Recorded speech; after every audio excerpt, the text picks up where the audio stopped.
Hello, everybody, and welcome in to Fire Pod with me, a Twin Peaks podcast friendly to the first-time viewer and the rewatcher alike. I am the rewatcher, Colton Robertson, and I am joined by the first-time viewer, Joseph George. What's up, buddy? Oh, what up, what up? Always a pleasure to be here.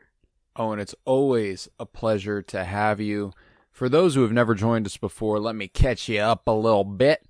If you've never watched Twin Peaks, period, you're like, oh, I'll just listen to an episode about this Twin Peaks podcast, see if that gives me an idea of whether or not I should check out the show. I'll tell you right now, yeah, go ahead and check out the show. Don't listen to a minute of this podcast. Don't listen to a second of this podcast. You do have to have watched up to the point we are discussing. Anything prior to this is fair game to be spoiled, all the way up to the Return Part 9 today, which is Season 3, Episode 9, written by Mark Frost and David Lynch, directed by David Lynch. Anything before this point, fair game. Anything after this, not fair game. Joseph hasn't seen it. Those are the rules of the road. Just figured I'd let you know. Joseph, how are you feeling about Part 9? We're keeping the ball rolling. We got Mr. C going on his own little side quest, and we got some nice complete 180s of characters from last season. Good old we got a Bobby highlight. I feel like this episode pretty largely, and he just not that I truly hated him. I feel like in season 1 he was a piece of shit. Yeah. But yeah, now he's actually just is cute. It feels weird, warm, comforting. His storyline is just very cozy, and it's all coming. He's well around, adjusted. So. You know, there was a lot that could have prevented him from becoming a decent guy, and he is, by all accounts, a very good dude. Which is nice. You know, he didn't seem like he was on a path to become a very good dude, and here we are. Garland always saw it for him. He knew. Yeah.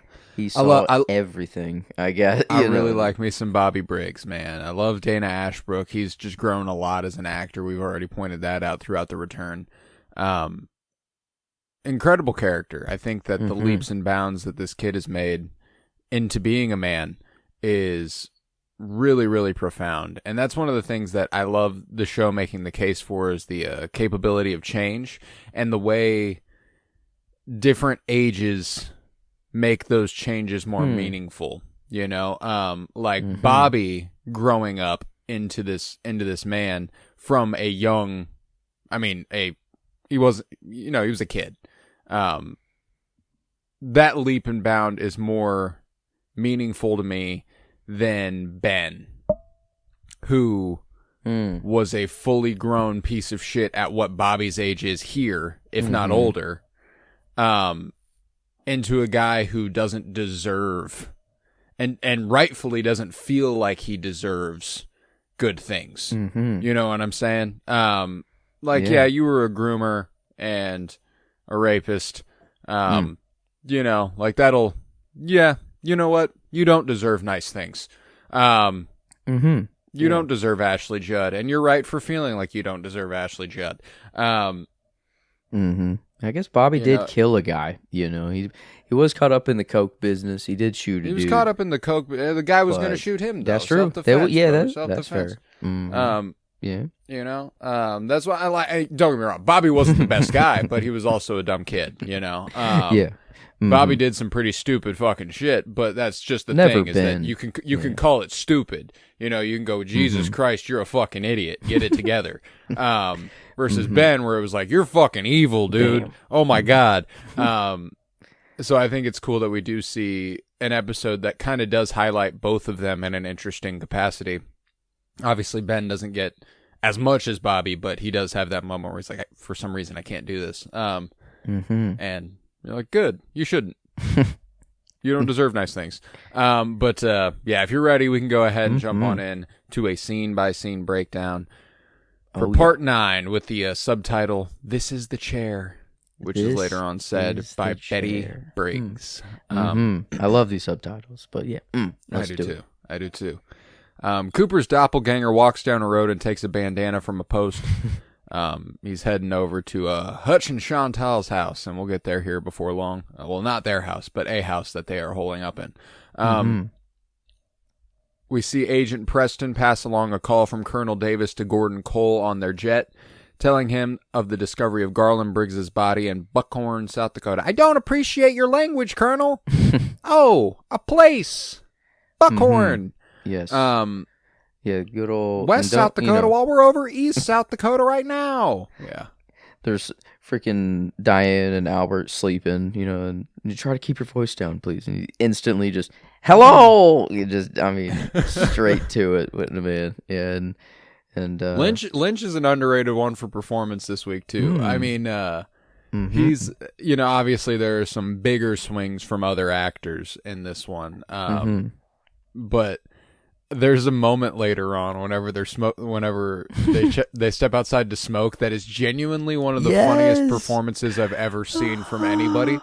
And it's just David Lynch yearning, which is absolutely incredible. Another great one from David Lynch is Gordon Cole. I'm always gonna love him.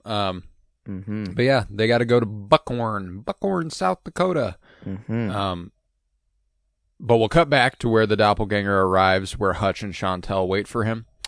We get a little bit of a breakdown. Whose place is this? Oh, a couple of farmers. They're sleeping out back. We eventually see that they are very, very dead. Super dead people. Yeah. And after sending a text reading, around the dinner table, the conversation is lively. The doppelganger calls Duncan Todd for an update on a job he was hired to do, and then gives Hutch an assignment to kill Warden Murphy. Hutch is played by legendary actor Tim Roth, by the way. First appearance by Tim Roth, I'm pretty sure. I call him legendary. He's legendary to me. He's been in a bunch of stuff that I really, really like. I don't know if people actually regard him as a legendary actor, but I think he's incredibly talented, and he's done so much great work. One of the most notable things that a lot of people know him for is Pulp Fiction. He's the guy who sticks up the diner. Kind of in a similar role to what he's playing here. There's obviously Incredible Hulk. He's Abomination. I knew that one I knew, but there's one that's like eluding me that I feel like it might have been some random TV show my parents watched or something. But man, something is. I can't place him in one thing, and it's bugging me. And no, I'm looking through his filmography. Maybe it is just simply, no way. No, what's the 2001 Planet of the Apes? Okay, I was like, that does not track. I've not seen that. But no, yeah, I love this dynamic that we have going on here between just the freak show over here. Oh my God, he's. All right, you want me to kill a warden? Whatever. Oh, you need a better gun than this little fucking thing. Let me get you the bit, some actual shit. He's just down to rock. I mean, this is and just Chantal, give the boss a wet one. Yeah, and just I wish it were more. It's like, I'll take a rain check. It's like, what the fuck? Like this. This is how Mr. C operates. I feel like everywhere he goes, this is the kind of relationship he wants to form. I feel like, but I don't know if this is more singular, like this is just his right hand and left hand gal, or whatever here. I don't know. But it did, they did say like, I was expecting you yesterday, or whatever. So like whenever he showed up and it wasn't weird that he had a bullet hole, or like it. Damn, looks like you got lucky. Let's go ahead and fix you up. Yeah, so what the damn. Yeah, they have been with him. I feel like for a while. Definitely. But yeah, definitely one of the more fun dynamics in the show here between, as performers, Tim Roth, Jennifer Jason Leigh, and Kyle MacLachlan. Just a really, really strange team up that almost feels like the anti Miguel Ferrer, David Lynch, Laura Dern. Like they're like the mirror of each other almost, for good and evil, as it were. But obviously that around the dinner table conversation is lively text found its way to an interesting location. Yes. Elsewhere, Cole asks Diane to stay with them during their trip to Buckhorn and has the pilot reroute. I know. Fuck you, Albert. Yeah. And Diana, I think maybe Albert climbed up the ladder a little bit there. Maybe it was like She's like, she okay, you're not so bad. Let out a smile. Yeah, it was like almost. Yeah. But Laura Dern, dude. I'm just I'm such a sucker for Laura Dern in general that like I get so absorbed in the fact that she's in the show that I forget she's acting across from like David Lynch and Miguel Ferrer. I'm like, that's Laura Dern. That's fucking Laura Dern right there. This is awesome. But it's then that Agent Tammy Preston, then receives a call from Warden Murphy, who tells Gordon that Cooper has left the prison. Cooper flew the coop. Yeah. Cooper flew the coop. I mean, come on. I mean, who else? And him to deliver the line too. He got so many lines this episode. Oh yeah. I mean, even later, he literally says, "The waiting room." He just walks in to a waiting room and just announces it. And I'm like, oh, come on. David Lynch, come on now. You're saying that right now? Like, but yeah, I didn't think of him as performance, but man, he kind of he did have a nice highlight, I feel like, this week. He did. He had a great time this week. And like I said, not as, deep in the bag as Matthew Lillard has to get, for example, or even Dana Ashbrook has to dig a little into a different weld of emotions. Obviously, again, not quite as deep as Matthew Lillard for Dana Ashbrook either, but there's just this levity to David Lynch in this one that I think really, really brings it home for me. But we'll head to Vegas, where Dougie Jones and Janie E. wait as Bushnell Mullins gives a statement to the Las Vegas police concerning Dougie and the attack that had been attempted on him. Mullins allows Cooper to take the rest of the day off and says that they will seek answers the next day. Answers. I love Bushnell getting fired up for his boy. Yeah. Like he's like, somebody's trying to kill my agent. And he makes the fist and he shakes it for a second. The detectives are like, all right, old timer, get the fuck out of my office. Yeah. And is it like not?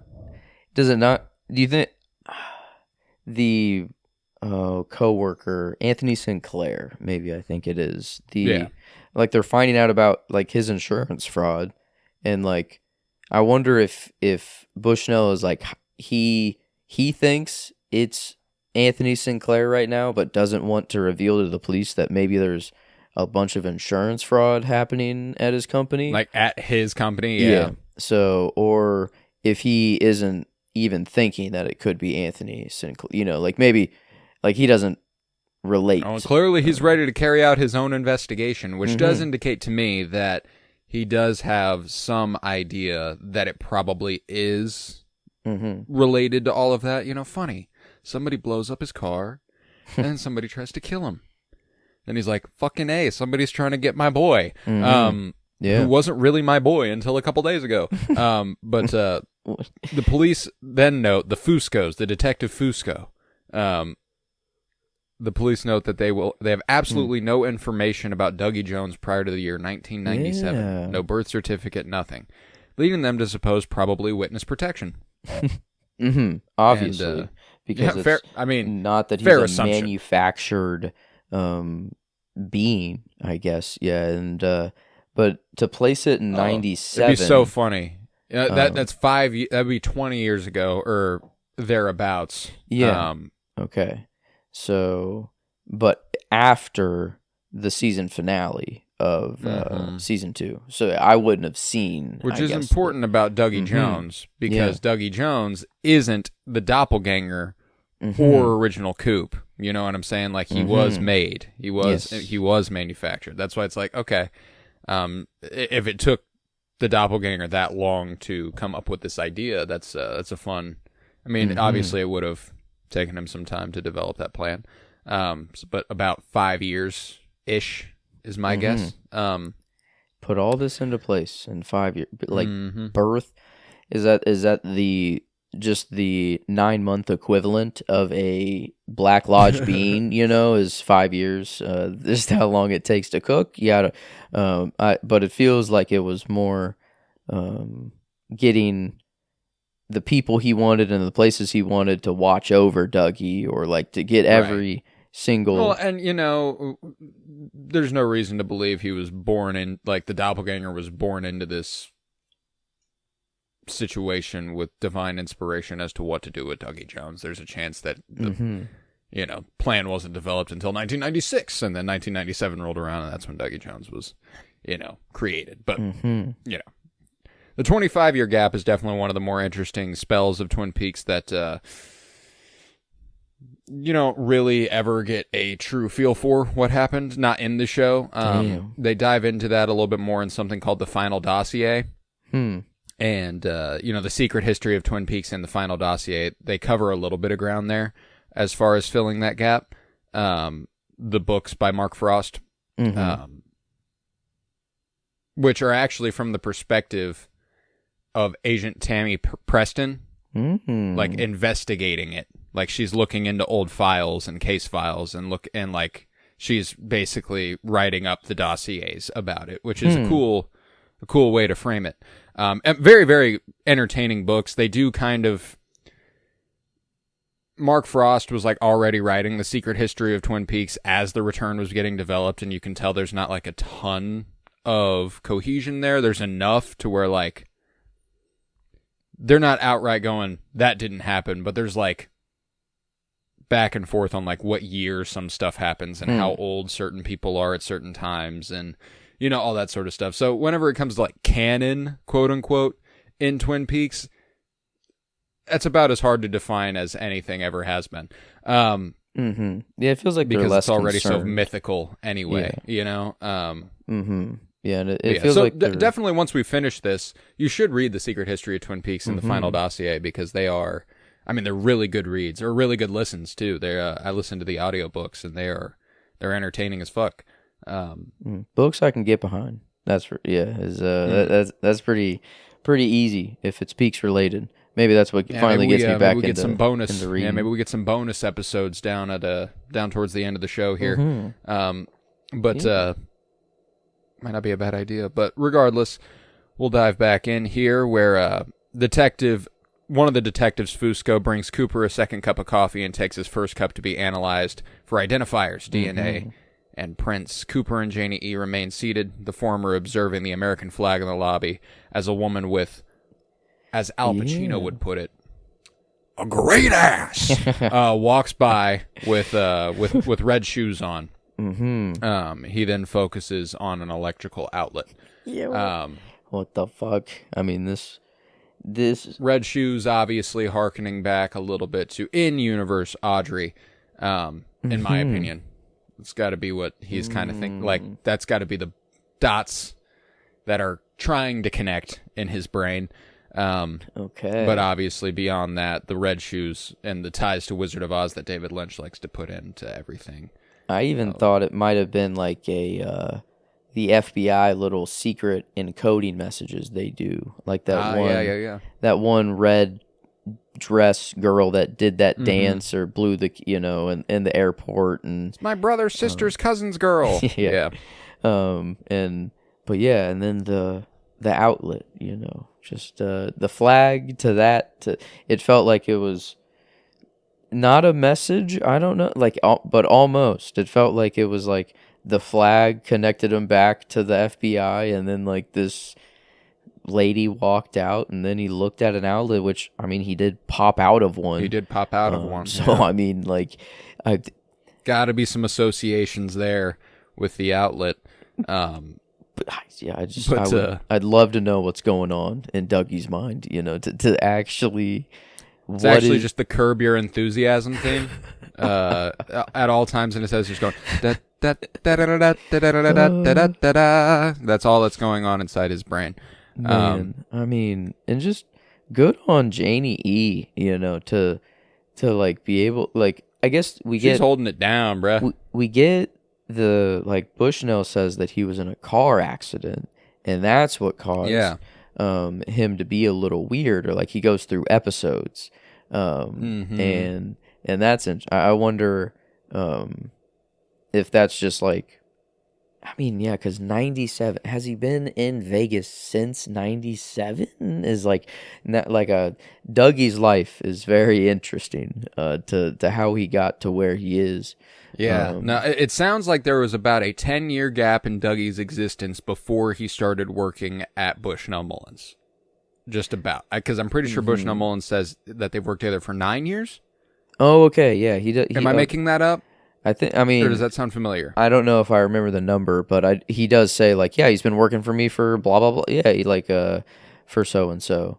But maybe I'm overshooting that, but regardless, or maybe it was a couple years before he came to work for Bushnell Mullins that he got into an accident. So maybe there's, maybe that's just kind of something the doppelganger was programmed to believe. Like maybe that's I don't know. There's all sorts of stuff that could be the right answer there, but the police gather outside the motel where Ike the Spike Statler is staying. And he leaves a message for, quote, JT, saying that he is taking medical leave. He leaves his motel room and is stopped in the hallway by the police. Justin Timberlake. Didn't think he was joining the freaking yeah. cast. That's him. That's actually Justin Timberlake. Next week we get the Roadhouse performance is Suit and Tie by Justin Timberlake and Jay-Z. They cut it into an edit of Kyle MacLachlan wearing his suit. It's actually very clean. I can't wait for next week. JT. And this good old, I love the coded message. Can't really say that. Oops, I tried to kill him, but I didn't quite get there over the phone. Yeah. So like taking medical leave. We'll get him next time. Yeah, bro, down that bottle of Jack. I mean, that is a scary dude, right? That like that. I do not want to get in the way. Spike's no joke, and I love the way they hid his hand all the way up until the last shot of the scene. That was a great choice, also. In fact, we got your whole palm. This episode was funny. Like it was so funny, way funnier than most. And yeah, they, but yeah, good old.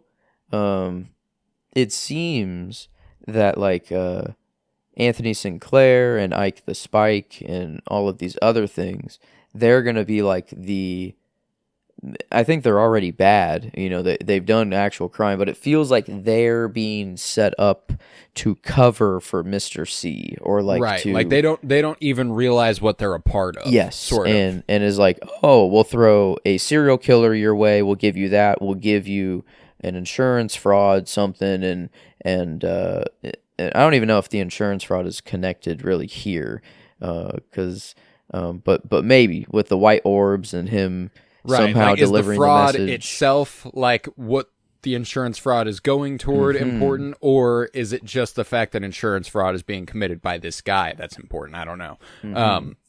But yeah, it feels like all of this is cover up for Mr. C, or to not.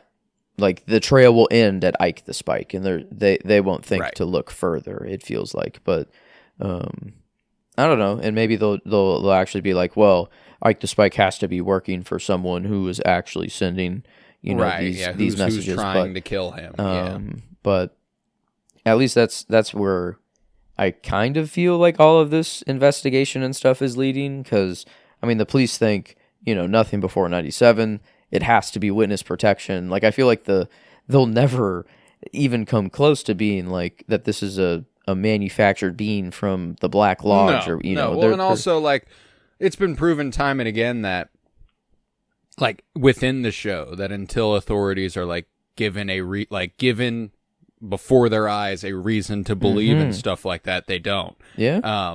Good old Harry. It took Harry a long time. Even Harry was like, "Yeah, man, like you're there's some weird shit going on, but I don't know. Like it could just be that you're a really good." Like the thing is that so many of them can't fathom being that good at their job. You know what I'm saying? Like Harry was just kind of like, either you're really fucking good at this or some weird shit's going down, you know? And I'm going to choose to believe you're just really good at this for a while until I'm given a reason not to. And he was eventually given a reason not to. But yeah, like when it comes to the detectives Fusco, yeah, none of them are ever going to be like, he was obviously manufactured in the Netherrealm, you know? Yeah.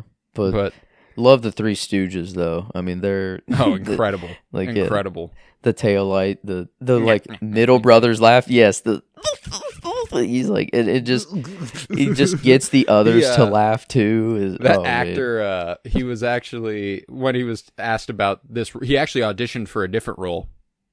And when he auditioned, he didn't get that one, but they called him and they basically made this role for him.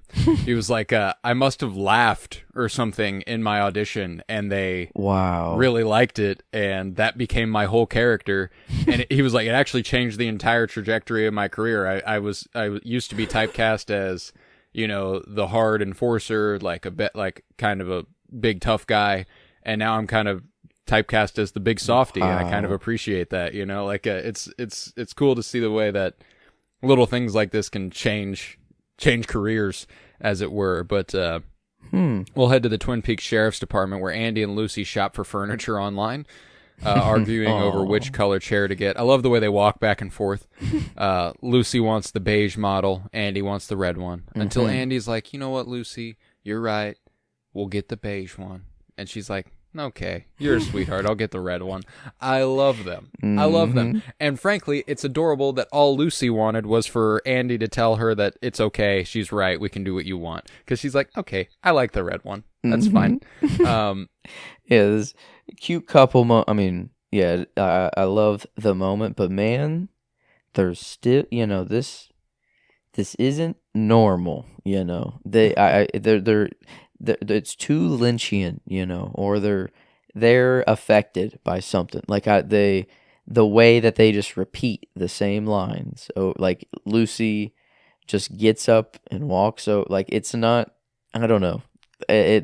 This office has been affected, I feel like, and they were just too close, but they're not totally affected. So they still have their line of thought. I don't even know where I'm really trying to go with this as like theory wise, but like there is something different to Andy and Lucy than like seasons 1 and 2.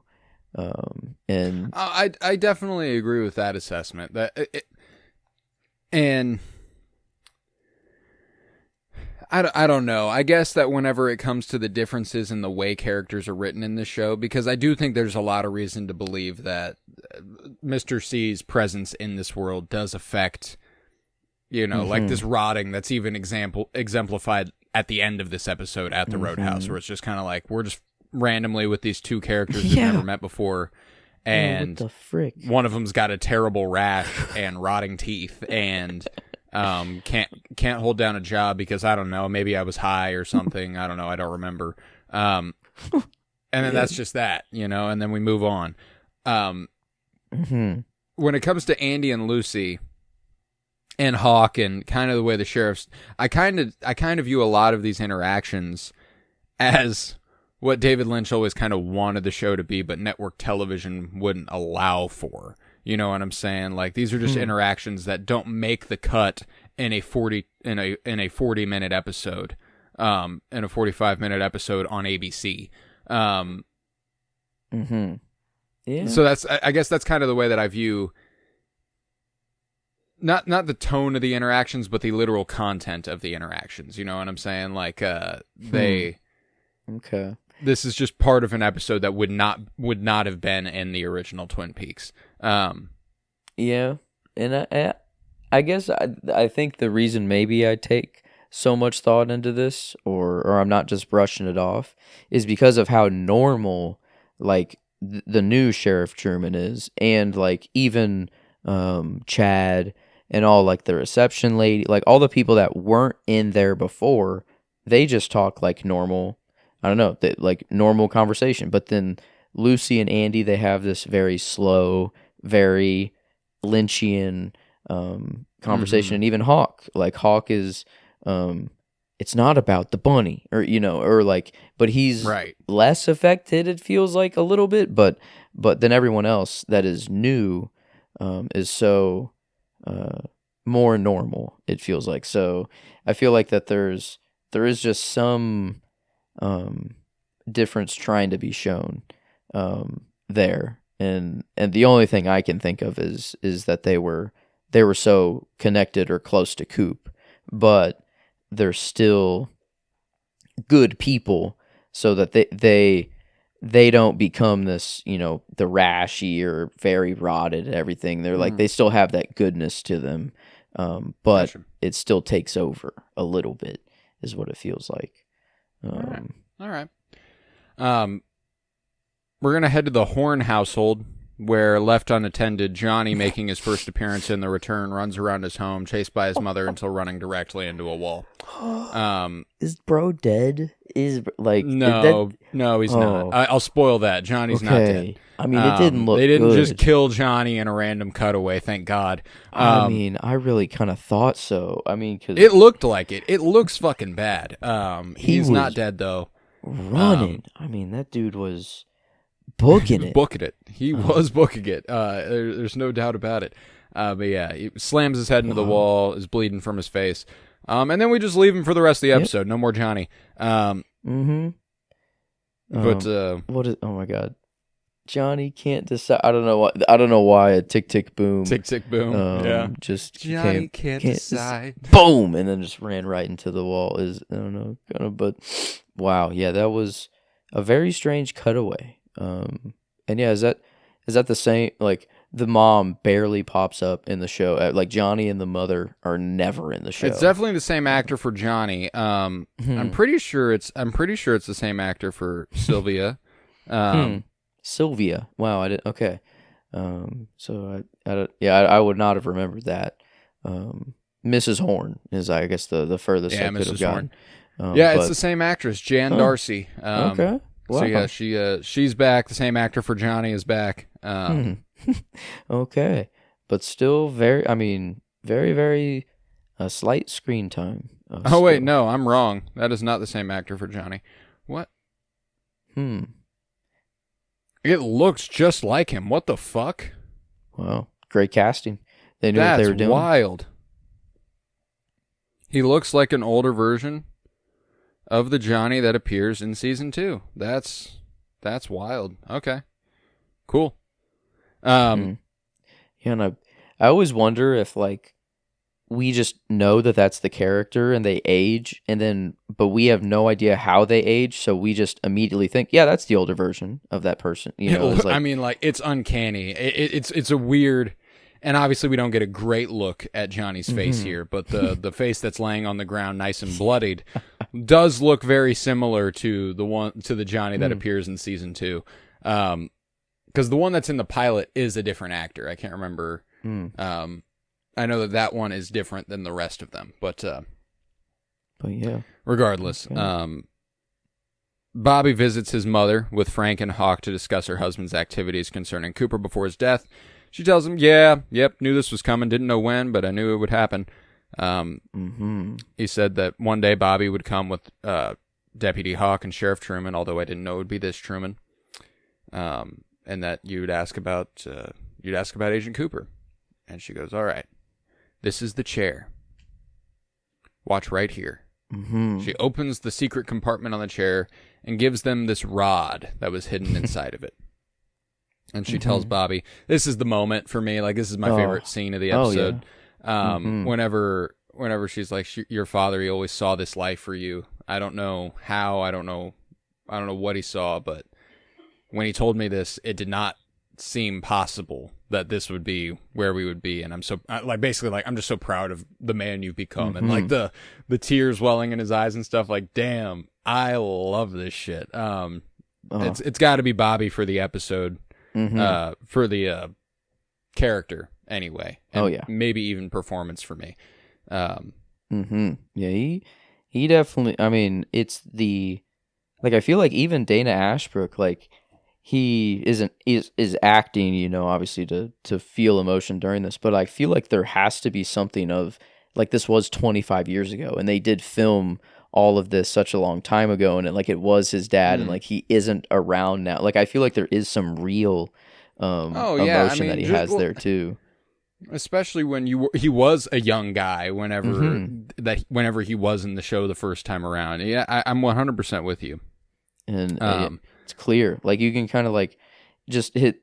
It is like a lot of the facial acting he does, or just like tearing up and welling up, and then like like, all right, let's have that coffee, and he's like thank you for breaking the air, and he's like oh my gosh, and it's this moment that like a mother and son can have, but still like connected through their father. It was like very much all of them were in the moment, even though Garland can't be there right now. Yeah, it was. I don't know. It was beautiful. Like definitely I feel like the scene of the episode for sure. And yeah, I gotta go Bobby for character too. But Bobby bitch. Yeah, I love me some Bobby. Love me some Bobby. He's made some massive leaps forward in the return here, but we'll head to South Dakota where Cole, Albert, Diane, and Preston meet Knox and Mackley at the Buckhorn Police Department to view Briggs's body, though Diane stays behind in the lobby and reads a text reading, "Around the dinner table, the conversation is lively." And I fucking love the scene whenever they're like, "You can't smoke in here." It's a fucking morgue. She is man-spreading so hard too. Like it's so good. Goes ballistic. The fit goes crazy. The bob is immaculate. She's smoking in that morgue like it's nobody's business. The light coming through the window on the plant, the color, like it's just a beautiful shot in a beautiful moment with some incredible performance, which is super fucking funny. Yeah, but the text, it's a fucking morgue. What the frick? Yeah, yeah. She's down at least a little bit with Mr. C. Around the dinner table, the conversation is lively.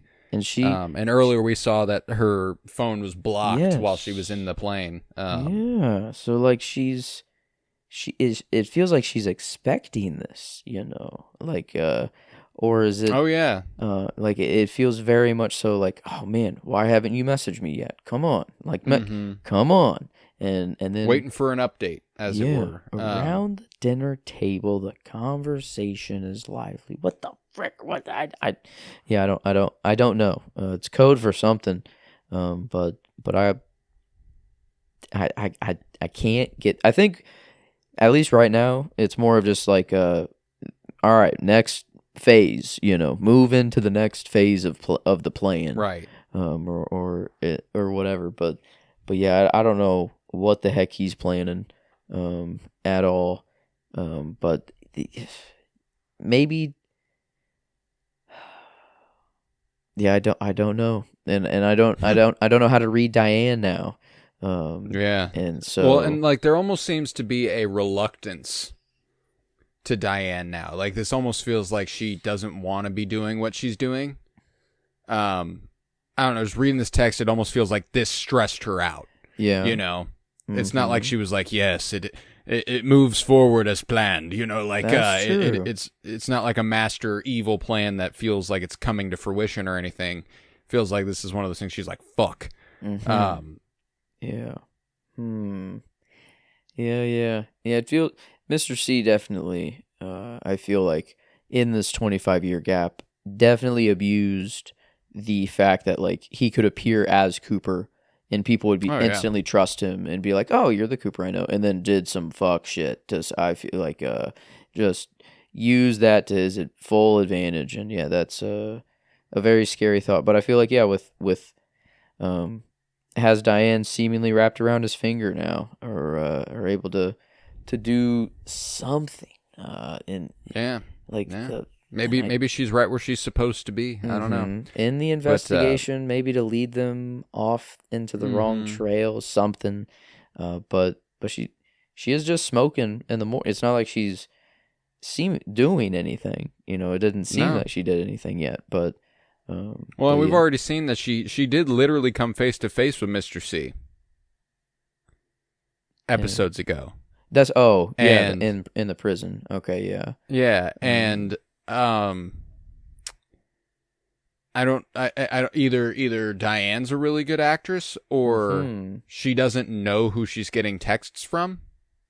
You know, like one or the other. You know, because in the prison sequence, whenever she's there alone with this motherfucker, you know, like it's not like it's something that's being observed. She comes outside and is like, "Yeah, that's not him." Yeah, like that's a weird thing to like let fly if you're on his side. Yeah, because it did seem that it was revealed to her then that like, oh, the coop you thought you were with that one night was not the coop you thought you were with, and like it, yeah, and yeah, this is because I don't know. there's also the other guy that he called to in the office to like, hey, has it been done? It's like, no. It's like, well, by the next time I call, it better be. And it's like, what the fuck's going on there? So it's like there's a lot of moving parts to this plan, and yeah, it's but Mr. C, I mean, he. I would like to doubt him. I would like to have doubt in him, but it, you know, but you're like, he feels like he's got all of his got bases this on covered. lock. Yeah, so yeah. Doesn't feel good. Feels like he's in control. But yes. But we'll head over to the body. Mackley explains the circumstances of the body being found as they go to the morgue. When's season 2? Says Albert. And apologies in advance for Albert. They go to the morgue where Constance Talbot waits. Woo, Constance Talbot! Hey. I love Constance Talbot. New power Mackley couple then. here. I know we love Mackley and Talbot. We love Mackley and Talbot. Well, we love Albert and Talbot. Albert and Talbot. Yes, yeah, Albert and Talbot's yes, even better. Yeah. They're speaking each other's language. You know, it was. I loved their little back and forth. But I hope that continues. I don't know, because that would be nice. That would be nice. Mackley notes that William Hastings and Ruth Davenport have been blogging about alternate dimensions. Albert notes the incorrect age of the body, and Cole pulls him aside as they connect it to Cooper. They're like, okay, so very blue rose, huh? Yep, the rose is very blue. And they return, and Talbot shows them Dougie's ring found inside the body, prompting Cole to wish to speak to Hastings.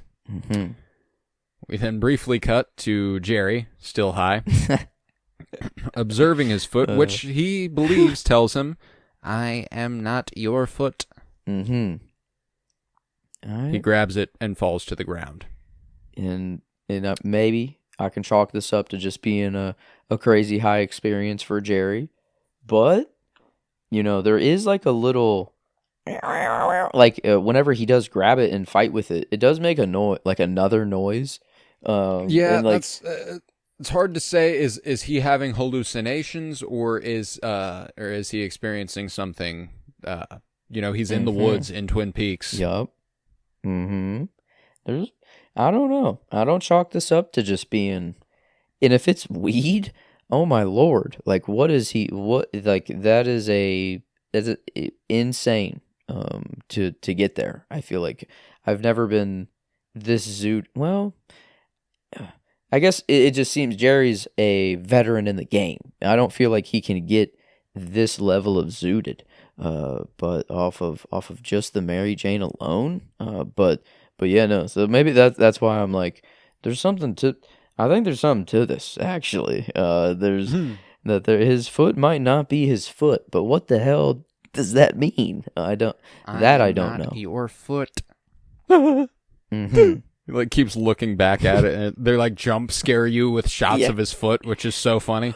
The freaking posture, like he's trying to like get away from it. It's so funny. Oh, dude, yeah. So good old, Jerry, kind of just like Ben. Seems like he did some bad shit, you know, in his days, but at least now he's just being him, you know. He's just doing what he's got to do out in the woods. But Chad in the conference room of the Twin Peaks Sheriff's Department eats as Truman, Hawk, and Bobby come and dismiss him. He struggles to get out of the door with all of his food, and Hawk gives him a moment to try to do it on his own before opening the door for him. Yep. Fuck you, Chad. You deserve this. This is, bullying is okay every now and then. This is fuck Chad, kill him. So yeah, he does. He's still on the kill list. That's for sure. But at least he's somebody shoot this motherfucker. Mm-hmm. Yeah. At least he's getting bullied. In the office, and yeah, just love how, like, Sheriff Truman and Bobby are just waiting for Hawk to also open the door, but they're so cool with him. Like they are completely okay for like, however long he waits. Fuck this guy. Yeah. And I love that they make him leave the conference room, and then Bobby's like, "We got to go back outside." Yeah, it's so fucking funny. Like Bobby knows the whole time what they've got to do. From the second Frank and Hawk try to open it. Yeah, oh yeah, he's like, we could go outside right now, and I'd be able to open this, but I'm gonna let y'all try to figure this out. Frank and Hawk try to open the object given to them by Betty, amusing Bobby, who says they must go back outside to open it. He throws it on the ground, which causes it to make a humming noise. He shows Hawk and Truman the noise, and then he throws it down again to open it. Truman removes a slip of paper with directions, which features the time 2:53, which we have heard already, and two dates, 10/1 and 10/2, October 1st and 2nd. And it also notes a place, Jack Rabbit's Palace, which Bobby understands. He did it again. It's a place that we would go to tell stories and stuff. I haven't been there in, he says, like 40 years or something. And it's an imaginary place he and his father had during his childhood. I'm the one who named it Jack Rabbit's Palace, and they're like, all right, I guess that we're going to head to Jack Rabbit's Palace in 2 days and the day after, and around that time, and we'll see what we can do. Also in the object is the transmission Briggs intercepted with Cooper's name. Cooper. Yes. 2 Coopers. 2 coops. And 1/3 of a coop. Perhaps the Dougie brain. Dougie Jones. The Dougie good old Jones. So, but yeah, these Jack Rabbit's Palace. I wonder, because we've been in Owl Cave already, and I feel like that this is not the same thing at all. No, when it comes to Jack Rabbit's Palace, I since it doesn't have a name. And Bobby had to name it. I do take it that it would be kind of just a random spot that he knows where it's at. But it's like a couple hundred paces west from Jack Rabbit's Palace. Is that the idea?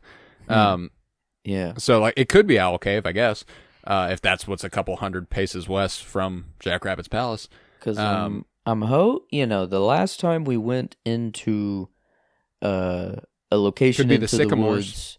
Yeah, and it's like the last time this all went down, Wyndham Earl was banished into the, fucking wherever. Something happened to him, and I don't know what. Yeah, he goes still, like his soul was taken, and he just like becomes a statue. And I'm kind of like the 2 dates confuse. I don't know. It's 2 days from now, I think, and then. The day 2 days after from that, now and the day after. So it's like, it's coming up soon. So I would like if Mr. C could be near, but maybe he doesn't need to actually be there. But like, I'm hoping this is some way to, like release the good coop, or I don't know, or well, it's even important to note. Oh, go ahead. I'll let you finish that. No, Laura. Like, Laura is on the way, or like, she's been sent back, and like, it clicked like on this rewatch. I can't believe I haven't had the thought before of like the return, and I've always thought that it was Good Coop coming back, from the waiting room, but like. Is it the return of Laura Palm? Because like if she returns, people know Coop's been alive. But if Laura returns, people be like, "What the fuck?" Like, so that's I can't believe that's never clicked until now.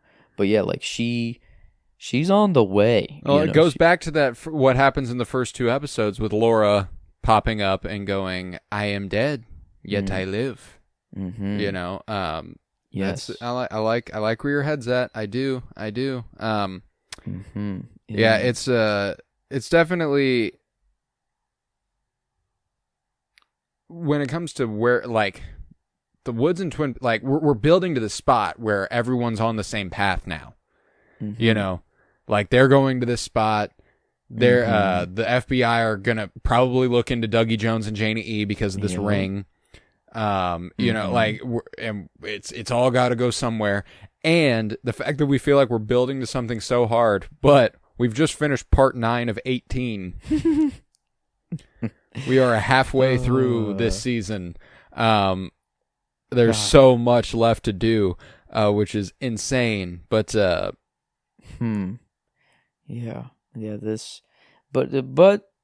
I mean, these 2 dates, Garland knows. If he saw all this shit for Bobby, he saw all this shit for everything else. You know, he's the anti Mr. C. He is the light at the end of the tunnel. Mm-hmm. And more, he's becoming the giant to me, kind of. Yeah. And then he floated. Yeah. And then his head was just gone. Yeah. So I feel like I thought I said the giant was the closest thing to God, like, in the universe, I think, like a couple episodes ago. And maybe Garland Briggs might as well just be God. I guess in this case, bro, he sees everything. You know, he has seen the future, and he is laying the little breadcrumbs for hopefully everything to go right. You know, it feels that he is the good entity for sure. You know, I hope that this isn't even... what is the zone? Mm-hmm. Yeah. You know, like, what have we seen the zone, do you think, as Bill Hastings refers to it later on? Yeah. Like, is that where, you know, the giant was watching the stuff happen on the screen and then floated and did all, like, is it literally the same? Like, is that how Garland could have seen the future, is on that TV?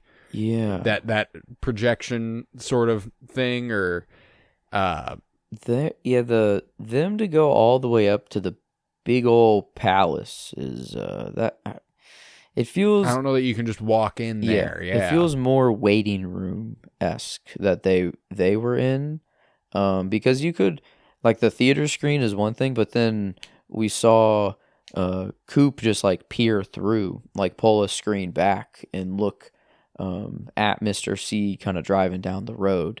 So I feel like they could have been in there and right. Yeah, I I know where they were. So. Mm-hmm. Well, at least, or I know. I guess I don't know if I know where they were, but I do know where Garland. Mm-hmm. Well, I don't know where Garland is. I know where Garland's been, at the very least. Like, I know where Garland. I know how Garland knows. Mm-hmm. You know. Yeah, bro he is like seemingly like more special or like important than Coop. Like maybe more of like the Morpheus character of this, and maybe like Coop is Neo sort of thing, where they're like someone just had to believe so hard in the good way to happen, and then Neo comes along and does whatever. But no, it feels like Coop, good Coop. Garland anyways. is Morpheus for sure. You know, like, that's the vibe anyway.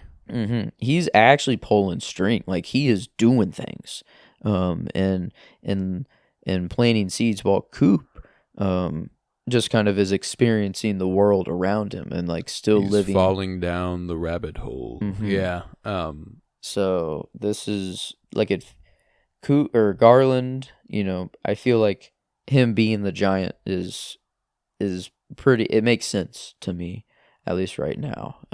After the float up and stuff. So, and that's crazy to think that all the way back whenever we do see the giant, he is like telling Coop, yeah, no, you will have these 3 things happen. You don't know what they mean right now, but you will in the future.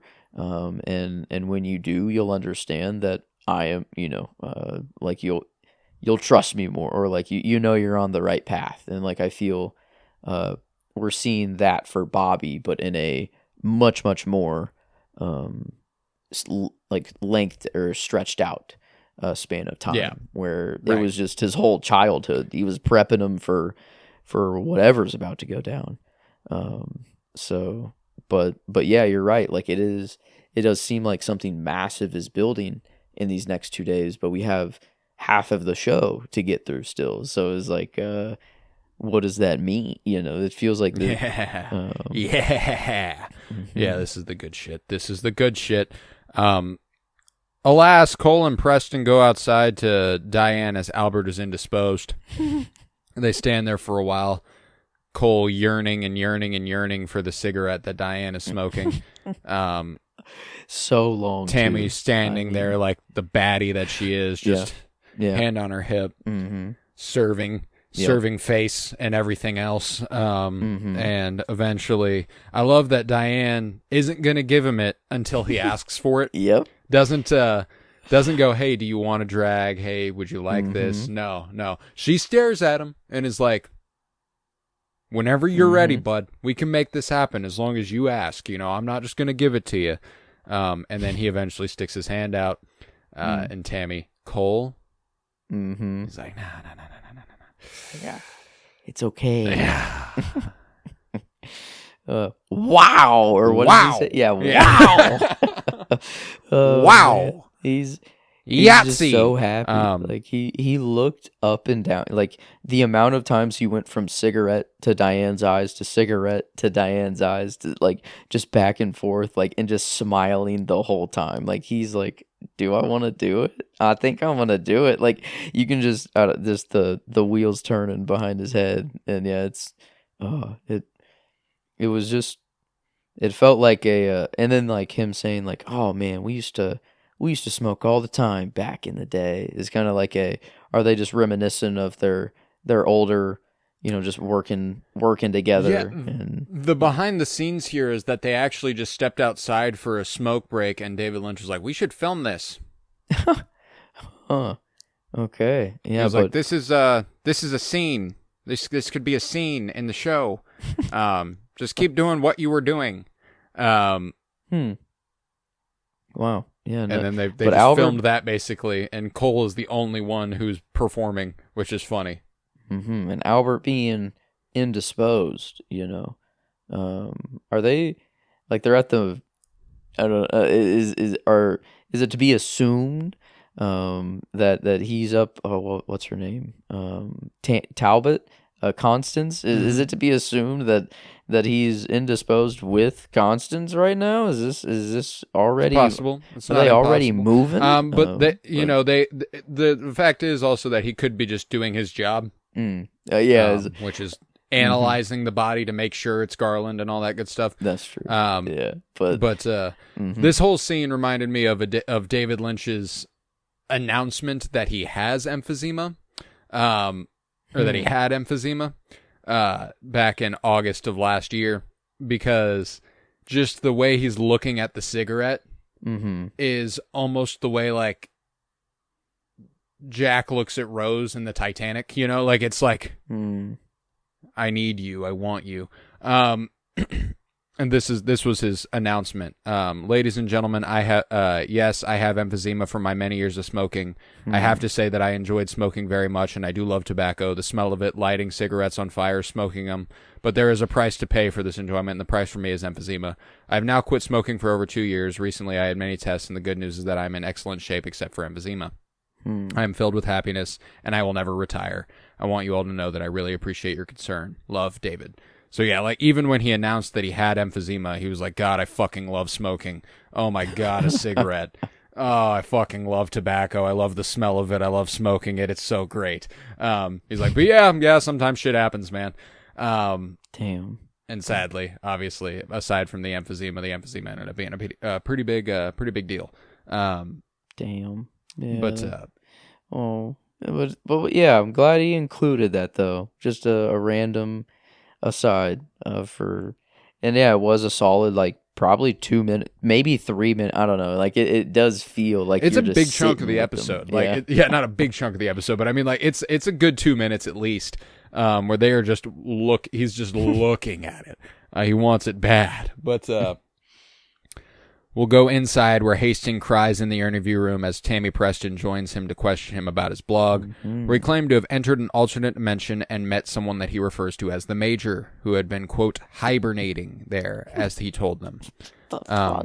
Yeah, bro is fucking, like, he's on this shit. Like, I mean, he is just, Garland is just actually, I don't know how, like, he is just way more active in this world than Coop has ever been. Like, it feels like Coop has never used this side of the world. Coop's playing catch up. Garland's ahead of the game. Yes.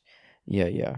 And but yeah, this him coming out like the same age and then like seemingly multiple times, like this is, I forgot what the FBI, or not the FBI, the whoever else was investigating this, like this is multiple times that Garland has popped up, but it was, I guess this one was a little different because there was a body, but before there usually isn't, but it feels maybe as like these people all met Garland in the zone or wherever, waiting room, wherever it happens to be.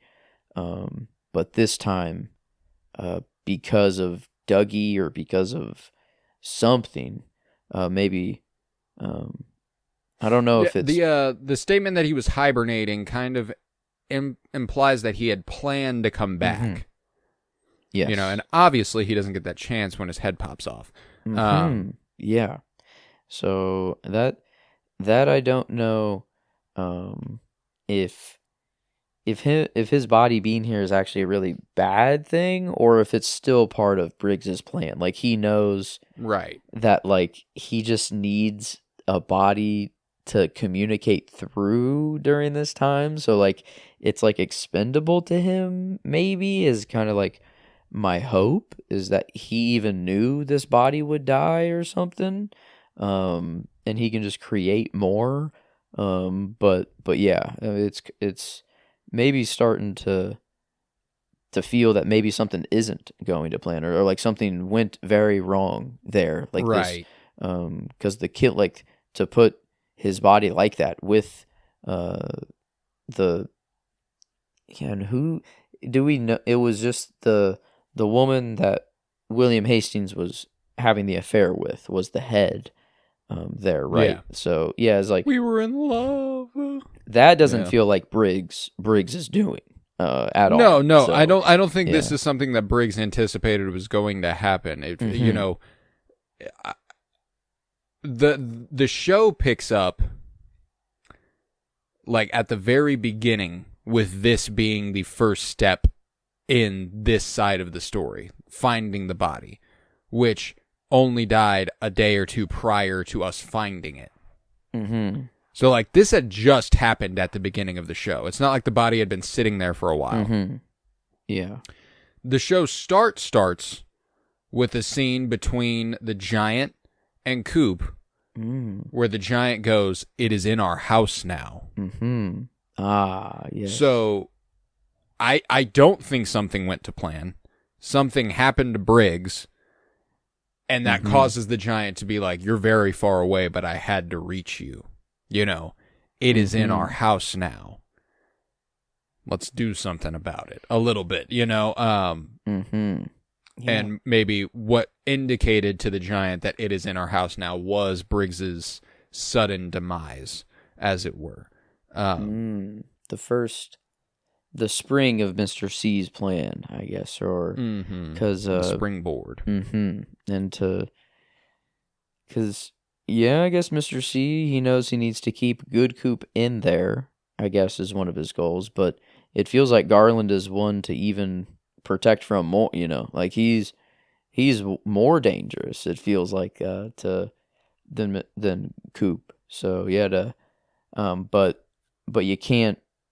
I don't know. It feels like Garland could see stuff coming, or is very smart. So he had to just wait until this moment and then spring everything into action. And it feels like you got to start with Garland, I guess maybe. So, but yeah, I'm kind of taking Garland being the giant as just fact now. Almost like I can't believe, I don't know, it took this long, I guess, to get there. But it feels pretty good. After this episode, I think like just the floating up made it pretty. Like, well, we've only seen that once before. We just watched the giant float up last episode. Yeah, makes sense. It does track, but and then the whole future past thing. Does it transcend? You know, like if Garland were to have created a body for his consciousness and it was the giant, and you know all that sort of stuff. Like there's, I'm with you. It's more than possible that could have happened. But you know, he says that the major assigned them to get coordinates for him, which Ruth wrote on her hand prior to her death. He identifies a picture of Briggs as the major he met, who he claimed to have floated up, saying Cooper. Yes. The message they received, which is, but they received it 25 years ago. 25 years ago. So it's like, it's so fucking cool. Like it's just like this is, and I'm wondering, like, did Lynch and Frost know? And Garland is the one who delivers the message to Coop. In the original show. And it's cooking. No way that was conceptualized, by the way. They are kind of George Lucasing shit. Okay. Like this 25-year gap was not, like, it was just because it happened and they had to write around it, not that they knew. 100%. Okay. I mean, like, could there have been an idea? I mean, Laura does literally say, "I'll see you in 25 years" at the in the movie, but I don't think that's because they were like, well, obviously we're going to pick this show back up in 25 years, you know, like that just kind of happened. That was, it just kind of happened that way. But I think they would have been down to pick it up for a season 3 if they would have been picked up for a season 3, you know, like that the show got canceled and the show ended because it had to. Yeah. And at the time. Yeah. And then the actual 25 years is coming around. It's like, well, come on, it'd be really fucking let's cool. Make it happen. If we did it. Let's make it happen. But man, yeah, that'd be interesting to see if they were just given a blank check from the beginning, or just the funding to do it, like how that would have been done, because like they would have just aged up, I guess, these people, instead of just having them actually be. And at the time when she says "see you in 25 years," we do have a shot of Coop aged up, in old man makeup, probably about 25 years later. You know, like that could have been all it meant at the time. You know, Man, yeah. I don't know. It's a hefty show, but. We'll go back to the Great Northern, where Ben and Beverly again investigate this strange hum in the hotel, which Ben likens to a monastery bell. The two nearly share a romantic moment, but Ben politely refuses, for which Beverly reluctantly commends him. And again, going back to the beginning of the episode. Yeah. Yeah. Good stuff. The good old hum. The good old, Bobby's throwing this thing down, letting out a noise. This bell or hum that's coming from the Great Northern is like and Cooper being like, it feels like a frequency to be at, to beam a message, or something. So it's like a I don't know what it means for Ben and Beverly at all, or like if it is just something in the hotel, or if they're just the ones that are hearing it. Yeah, exactly. So because I think it's clear that the security guards could also hear it, they just couldn't find it. Yeah, you know, and it's just loudest in this corner, right near a lamp, near an outlet, I guess. I don't near know. the electricity flowing. Yeah. So, Um, I don't. Are we, I don't know why I thought like, is a coop just gonna pop out of this outlet? Is he just gonna? Because I mean, he did pop out of one in Vegas, but it energy runs everywhere. I don't know. It was like did it have to be here, or was he forced here? I mean, he walked through. We saw him choose this panel and walk through there, and like feet first go in, but like he could have walked through seemingly any of them, and I feel like they pop out at different places of the world. But it did happen to pop out in the exact same place that Dougie Jones was previously, which does feel important. Yeah. Yeah. And whether it's part of Garland's plan or the good plan, or this is all going to Mr. C's plan, it seems I'm kind of more on the side of Mr. C. That like a lot of things are going his way, that Garland was surprised that his body died in this way, and or something has changed. Yeah, the dynamic has changed, and yeah, it doesn't feel like the side of good is winning yet. But I hope that like what Bobby and the sheriffs are doing, I hope that is like the chain, or like we're on the track. Yeah. So I like that. We will close the episode off at the Roadhouse, where Hudson Mohawk performs Human briefly as Ella and Chloe speak about the former being fired from her job for being high, scratches at her armpit for this rash. Not great. Okay. Not great. Okay. An interesting tidbit of Peaks information, I guess. But just two random people, and okay. But I gotta say, yeah, first performance. Sorry, Hudson Mohawk. You got absolutely outclassed by the second performance to come on. This was Au revoir, Simone. This is a return. This is the first returning performer, as Au revoir, Simone also performed very early on in the series with Lark. But this one, this is the first one I've added to my just mute. Immediately after I heard it, I'm like, I need that song. It was like it was just violent yet flammable world. Very, very, very good song. Yeah. So it's been on repeat just for a little bit for the last I guess usually it is kind of watch the episode and record quite quickly. This one we had just a little bit. We had a little bit of a delay. Yeah. But so I've actually just had the time to listen to this song for a little bit, and yeah, I don't know, this can't believe it, but as far like 9 Inch Nails, I thought it might still be number one just for like the moment and everything that's happening, of like these final performances, or I guess that wasn't even a final performance. That was like actually like early. 10 minutes into the episode. Yeah. But no, this has been the best song, I feel. I don't know, my favorite one out of all of them so far. Yeah, I love Au revoir, Simone. One of the leads in Au revoir, Simone, the blonde one in the middle, looks just like Laura Dern. Dude, I know. That's why, like, I was kind of having that, like, why is it so, just Lynch? Why are these people Lynchian, even though they're just being brought in? Right, even though they're just normal performers and people. It feels, I don't know, like all of these performances are somehow, I don't know, not related to somehow working out.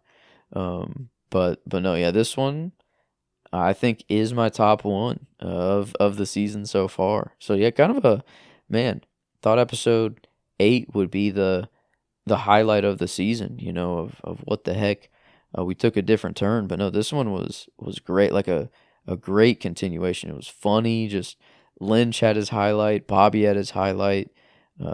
Matthew Lillard got to go off and go to the Bahamas. I mean, it got me to even watch Scooby-Doo last night after. Scoob. And so I want to go scuba diving. Yeah. Yeah, so, I mean, after I heard that, I guess it was like, man, yeah, I guess it's been too long since I've seen the greatest movie to ever come out. I mean, it's No, of just course. but yeah, this I don't know. Very very happy with the midway. I guess this is halfway through the season, which is kind of wild to think about. That we still got double. I mean, what we just went through again, a whole lot more. But it feels like there's going to be a lot more moving part, or things have to be going after. Yeah, and if you want me to give you a little bit of a taste of what's to come, Part 10 subtitle. Mm-hmm. Would you like to know what Part 10 subtitle is? Yeah, well, I gotta know now.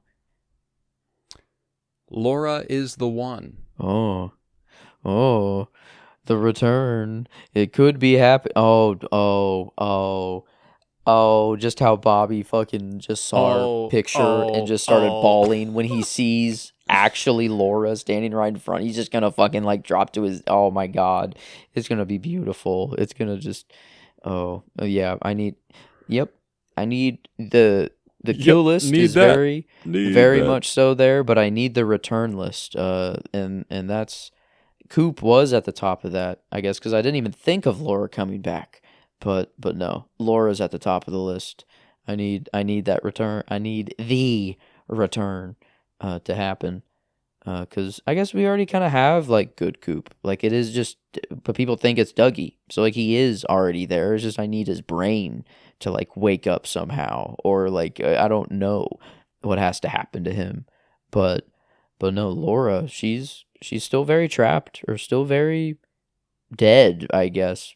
Coop didn't die, so I don't know how that changes things, but a gold orb was sent back to freaking Earth, I don't know. That seems that it's in the cards that she comes back. But